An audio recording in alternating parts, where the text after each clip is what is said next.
Now I got something to show you, and it's gonna be something momentous.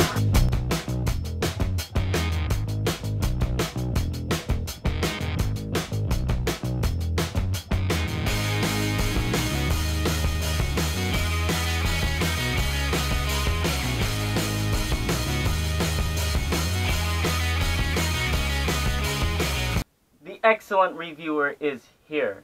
Never fear! Ha ha!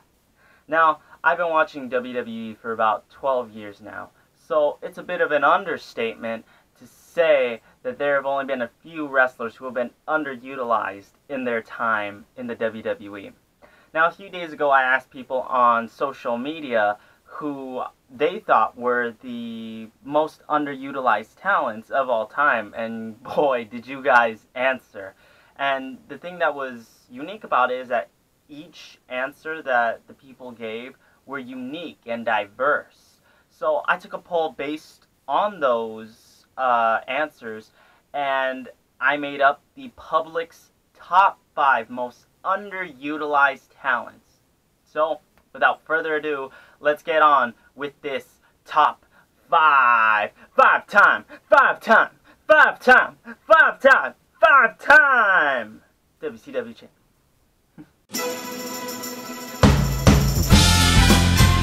Number 5, CM Punk.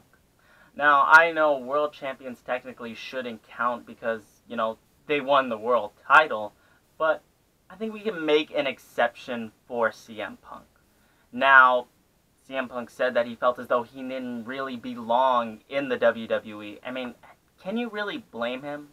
I mean, Vince never made him feel like the main superstar that he was when he was champion. Instead, Vince wanted to focus more on the Rock versus Cena match for WrestleMania, which, by the way, was only supposed to happen once in a lifetime. Punk never got to main event WrestleMania, which, if you really think about it, is a travesty in and of itself. And let's look at the list of things that went wrong with Punk, things that the company screwed him out of. Let's see, his first world title run, well, he never lost it in the ring. He was kayfabe attacked, and he was stripped of it. He was forced to turn heel against The Rock when he was the hottest babyface in the company. He was forced to compete with a misdiagnosed staph infection. He was fired on his wedding day. He had said on his interview with Colt Cabana on his podcast that he did not personally want to work with Ryback. He said that he felt as though when he worked with Ryback, he would get injured. So what did Vince do? He made him work with Ryback. And most tragically, it's the most tragic part of it all, he was screwed out of his role in the critically acclaimed movie 12 Rounds 2. Yeah.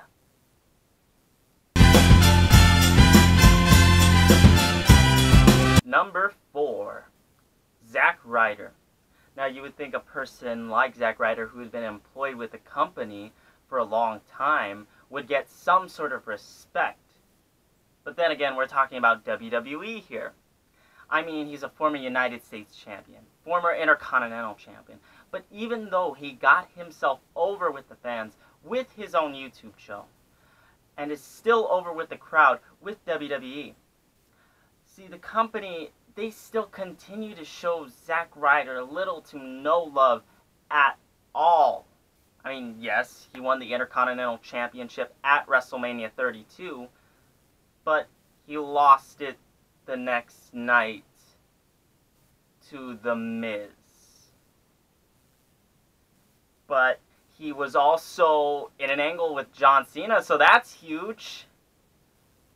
But then again, he was beaten up all the time by Kane.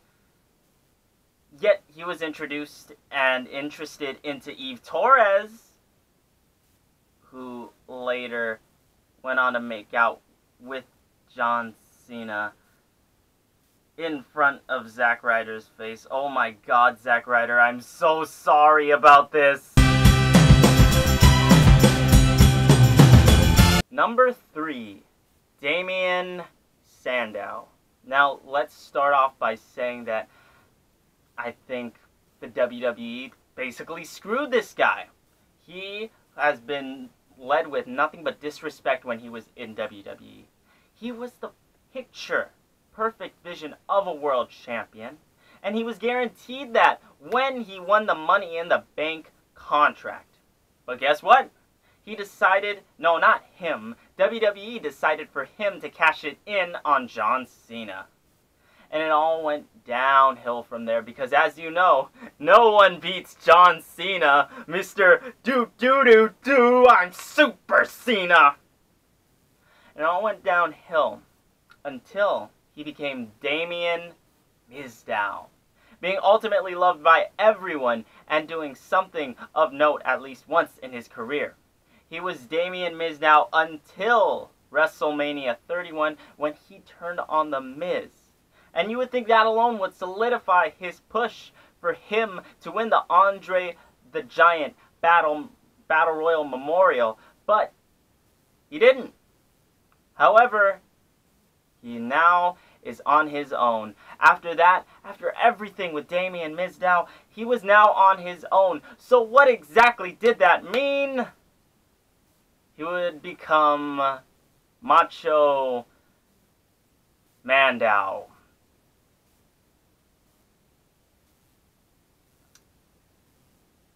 And you wonder why he left the company. But now you can see him on WCPW, which, by the way, if you haven't seen WCPW, you should because it's fucking amazing. And he's also in TNA. Oh God. Number 2, Wade Barrett. Another casualty of Super Cena. This man was the first winner of NXT, being mentored by Chris Jericho and debuting as part of the Nexus, which was white hot, attacking John Cena and the WWE roster, guaranteed him to be a future star. Not to mention, as a winner of NXT, he was guaranteed one title shot for any one of his choosing. Now, what happened was he lost to John Cena at SummerSlam. But guess what? He still had his title shot. He still had his guaranteed title shot, which he cashed in, and he lost. So, after the Nexus was done, he was then penciled in for the Nexus 2.0, which was the core. And,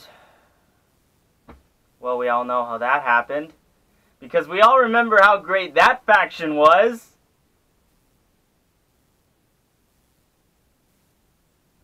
However, Wade Barrett did move on, and he was scheduled to fight The Undertaker at WrestleMania. But he got injured, and basically that match was scrapped. He then went on to being a part, before he left the company, being a part of the League of Nations.